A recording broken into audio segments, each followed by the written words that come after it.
Hello there. I just finished Made in Heaven, and I gotta say, this show was heavily recommended to me. Did a watch along for it, and of course nobody cared for the watch along.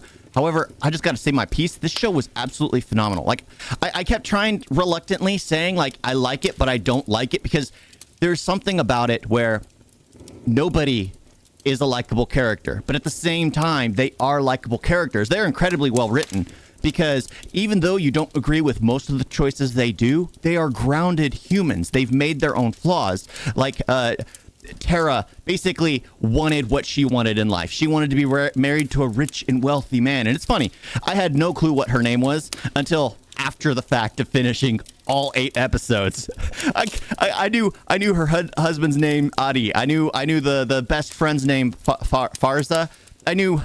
I learned Karan's name eventually. It's just Jazz. I learned everyone else's name but Tara and Karan. Karan I learned like at the last episode, but it was like, how did I miss that? I learned every other side character's name. But this show is so well grounded because nobody is likable. Nobody is relatable. Everybody is just dirt awful towards everybody, but at the same time, they rationalize all their actions so well. Like Karan, he was afraid of the world he lived in. He was afraid about how he would be perceived. He ruined his own life because his mother had beaten him and told him that his father would kill him. And he had listened to his mother. There's so many things that are just like, oh my gosh, his life would have been so different if he didn't listen. His life would have been so different if he was open. His life would have been, there are a lot of situations like that. There's his landlord, his situation. You feel sorry for that piece of trash human being. Why? Because he grew up in a society which would have never accepted him. Karan did the same, but he learns to step out. And what's funny is, like, I guess they designed this show as like a step forward for the gay community in India because it was made in 2018. However, in 2019, when it came out, they had already passed the law of 377, which was basically where being gay was against the law. So they passed the annulment or the whatever it's called, where they get rid of that. So if you're gay, you can be gay. You can be who you want to be. You know, it's just like, oh, okay, because it's just like, oh my gosh, I can't believe it's like that. I can't believe it's like that, even though it's still like that in places in the world.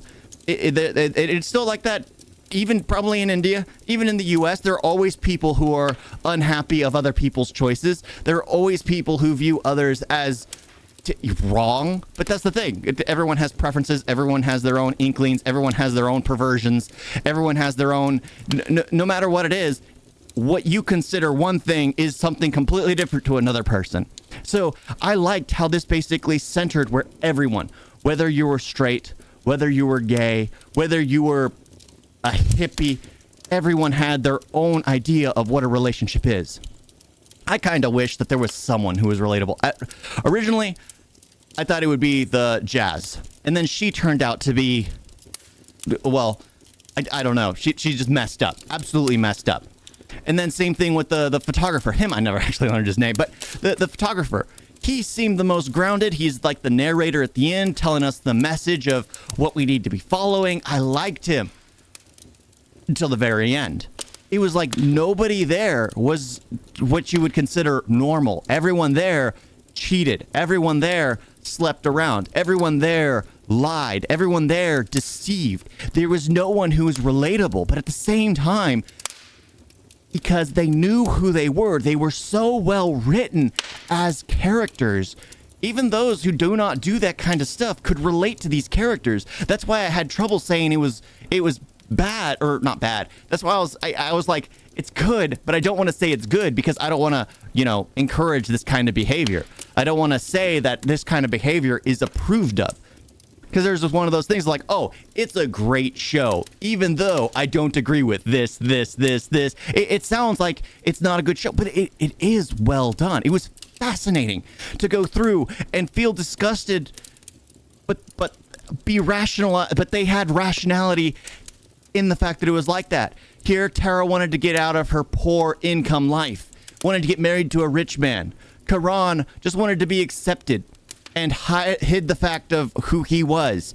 It just, and the people who accepted him was his best friend and the people he worked with. Everyone he worked with knew that he was gay. His family didn't. Well, his brother, of course, did. His mother, of course, did. But it was just like his father didn't, and that's all he needed. He was told his father would kill him. And his father did have certain standards. When it came to money, his father was completely against helping his son. Which makes sense. You ruin your own life when you don't know how to financially handle finances. But when it came to his son's own sexual preference, his own, focus in life, he was okay with that. Why? Because that's who his son is. There were a lot of strong, powerful messages in this show. Amazingly so, because here Tara wanted to be happily married to a rich man, have all the money she could ever want, only to find out that she was unhappy, and she was always going to be unhappy. There was no happiness there for her. Why? Because, well, if you basically get someone who's in a relationship to someone, you force them or convince them to sleep with you, they are a cheater. And if it's worked for them once, they'll most likely, even though he ended up getting caught, they will do it again. And she realized that there was no love there. There was absolutely nothing there. And then she goes home, visits her friend or her sister, and finds out her sister still lives in the poor community, still lives in the middle class, has a daughter, has a loving husband, has a loving community that surrounds her. Why? Because she doesn't have to pretend to be superior. Because that's one thing that was absolutely phenomenal, is like everybody knew that Audie was cheating on Tara. Everybody knew, but everyone had to act above it all. Everyone had to act as if it was like nothing was going on. It was like that's absolutely wrong. And the fact that even Tara's mother-in-law came to her saying, "Oh, all men are the same. Just get pregnant. Just get pregnant." It was just like, is that really how it's encouraged? Is that really what's going on? But oh my gosh, I absolutely love this show. It was very well done, very well planned out, very well paced, to the point where it's like you don't like anyone. Like I guess that's the elderly couple that got married, because each episode is a different wedding. I think except for the last two. The last two is like a joint of one, and then a crazy bride, which is wanting a music video instead of an actual documentary piece. But yeah, it was very well done, and I liked it. I really enjoyed the journey. The elderly couple that got married was the most heartfelt one out of all the rest. All the rest were spoiled. All the rest just wanted money. All the rest were just trying to make connections with other families. All the rest were trying to blackmail their son-in-law's fiance fiance's parents, because they wanted a dowry. So we're gonna sit outside the household till they pay it. It was like barbaric, completely disgusting. Absolutely disgusting. There's a reason why it was made illegal, and no longer it's completely frowned upon, even though some families still do it just because, well, it's considered traditional. But at what point do traditions seem so barbaric that you realize they were established for the point in time where they actually added value to the families? At what point do you step back and go like, oh, okay, that was a tradition because it was necessary. It's no longer necessary, so it should no longer be a tradition. But then again, I'm just someone who believes as long as you love someone, you can go to a courthouse, get the paperwork signed, and you're done. That's all you need. Of course, the bride needs their celebration. The bride needs their party. So in the end, the grooms always go to celebrate their wives' party, because it's for the wife. It's for the wife. She's the one that needs the ceremony. She's the one that deserves to be pampered, to be seen as beautiful, to be seen, because she deserves it. She deserves it. It's not for the groom. We're just there to show up, smile, and if you've seen Friends, say the right name. But yeah, this show, very impactful. Like because I was thinking it was going to be filled with sex scenes. Wasn't. The few that were there, they felt like they went longer than they should have. But I always feel that way. I always feel like they go way too long. I always feel like they're not needed. But at the same time, they worked. They worked. Thank you all for watching. Talk to you next time. Doodles.